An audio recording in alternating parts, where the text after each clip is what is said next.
दोस्तों आज की वीडियो शुरू करने से पहले एक छोटी सी कहानी। दोस्तों एक जंगल था जहां पर बहुत सारे आम के पेड़ थे। उसमें से किसी आम के पेड़ पर किसी एक आम को देख करके एक बंदर ने कहा कि अरे आम तो पका हुआ है, खाने लायक तो है, लेकिन एक दिन रुक जाते हैं, थोड़ा सा और मीठा हो जाएगा। अगले दिन गया, फिर से देखा आम पका हुआ था, तो सोचा कि चलो एक दिन और रुक जाते हैं, थोड़ा सा और मीठा होगा तो खा लेंगे। लेकिन जैसे तीसरे दिन गया वो, तभी जाकर के देखता है कि आम वहां से गायब है। अब बहुत पछताया, बहुत सर पीटा, नीचे उतरा, पेड़ पर से चिल्लाने लगा, ठीक है, कि मैंने यहाँ एक आम देखा था, बहुत ही अच्छा आम था, कौन खा गया उस आम को। तभी एक बगल में बंदर खड़ा होकर के मुस्कुराने लगा। कहा कि अगर पके हुए आम को तुम इतने दिन तक देखते रह जाओगे तो तुम्हें आम नहीं सिर्फ गुठलियां मिलेगी। दोस्तों हमारा भी ह्यूमन साइकोलॉजी कुछ इसी तरह से है। जब भी हम किसी प्रोजेक्ट में चले जाते हैं जो ऑलरेडी डेवलप्ड हो चुका है, वहां पर देखते हैं कनेक्टिविटी लोकेशन अच्छी है तो वहां जाते हैं इन्वेस्ट के लिए, लेकिन वहां पर प्राइस सुन करके हमें लगता है ओ माय गॉड, हमें शायद 2 साल पहले आना चाहिए था और किसी ने मुझे 2 साल पहले कहा था यहाँ इन्वेस्ट करो, लेकिन मैंने उसकी बात को अनसुनी कर दी और आज देखो इतना महंगा हो गया। तब सोचते हैं कि काश हमें कोई फिर से हमें एक ऐसे लोकेशन और कनेक्टिविटी वाला कोई दूसरा प्रोजेक्ट के बारे में बता दे और बिल्कुल अर्ली स्टेज में हो, कम प्राइस में है, तो वहां हम इन्वेस्ट कर देंगे। लेकिन जब हमें कोई बताता है ऐसे प्रोजेक्ट के बारे में, तो जैसे जाते हैं प्रोजेक्ट में देखते हैं, कहते हैं सस्ता है, तो फिर से वही दिमाग में आने लगता है, अच्छा सस्ता है इसका मतलब पक्का कुछ ना कुछ प्रॉब्लम होगा।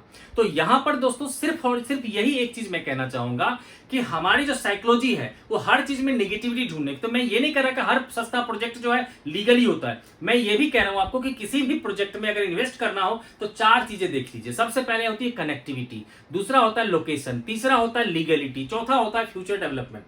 दोस्तों ऐसे में ही ध्यान आता है मेरा आनंदवन फार्म हाउस प्रोजेक्ट जो दिल्ली एनसीआर से सिर्फ 1.5 घंटे की ड्राइव पर है। दोस्तों इसकी हम कनेक्टिविटी की बात करेंगे तो आप जानते हैं NH9 से इसकी कनेक्टिविटी है, गंगा एक्सप्रेसवे से कनेक्टिविटी है, सियाना बुलंदशहर हाईवे से कनेक्टिविटी है, और अब आप जानते होंगे कि जो आपका नोएडा इंटरनेशनल एयरपोर्ट से यमुना एक्सप्रेसवे और गंगा एक्सप्रेसवे को कनेक्ट किया जा रहा है। जहां वहां फिल्म सिटी बन रहा है जो जेवर एरिया में, वहां से इसको कनेक्ट किया जा रहा है सियाना के पास, यानी कि आनंदवन फार्म हाउस के बिल्कुल नजदीक में।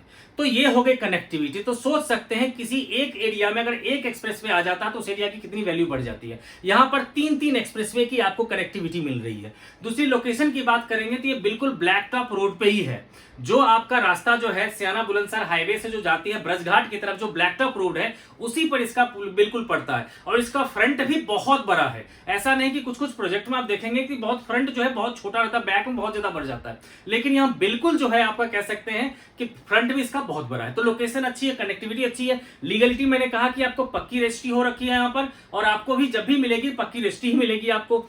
इसके अलावा बात कर सकते हैं कि लीगलिटी में धारा 80 कन्वर्जन हो चुका है इसका। और चौथी चीज है फ्यूचर डेवलपमेंट की बात करेंगे तो यहां आप जानते हैं कि जो ब्रज घाट है उसको योगी जी का सपना है कि इसको हम हरिद्वार से ज्यादा डेवलप हम करेंगे, क्योंकि इस एरिया में कोई भी टूरिस्ट हब नहीं है। तो योगी सरकार का यह मानना है कि हम इसको टूरिस्ट हब बनाएंगे। इसके लिए ब्रज घाट में लगभग 100 एकड़ में बनने वाला है डॉल्फिन पार्क। इसके अलावा बहादुरगढ़ करके कोई एरिया है यहां पर जहां पर बनने वाला है इंडस्ट्रियल पार्क, लॉजिस्टिक पार्क और बहुत सारा कुछ बनने वाला है।